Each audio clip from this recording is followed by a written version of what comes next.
Je sens plus l'air m'arriver sur les épaules, j'ai 2 degrés de plus dans la maison, sûr. Fini la couverture portée sur les épaules à l'intérieur. Terminé aussi les flaques d'eau dans le salon. À 82 ans, Janine Lemez vient de changer ses fenêtres. Sans une aide financière publique, ses travaux auraient été compromis. Ça aurait été un peu juste et au détriment d'autres choses. Hein. Ah, bien sûr, hein, il aurait fallu mettre un frein sur sur plein de petites choses, quoi.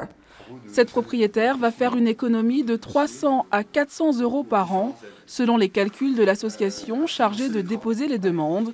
La validation de chaque dossier dépend des revenus du propriétaire et du gain d'énergie escompté. Les travaux doivent permettre un gain énergétique de 25% entre la situation avant travaux et après travaux.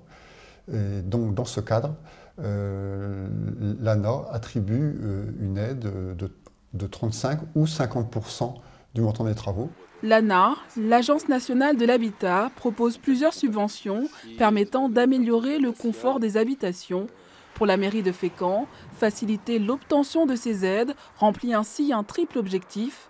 D'abord, préserver son patrimoine bâti. Ensuite, rendre ses anciens logements moins gourmands en énergie. Enfin, c'est aussi pour maintenir les habitants de ces logements en général situés en centre-ville, justement dans notre centre-ville, pour pas que ça soit un centre-ville qui se meurt.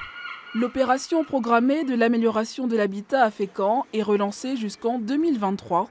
Elle concerne le centre-ville et le quartier du Port.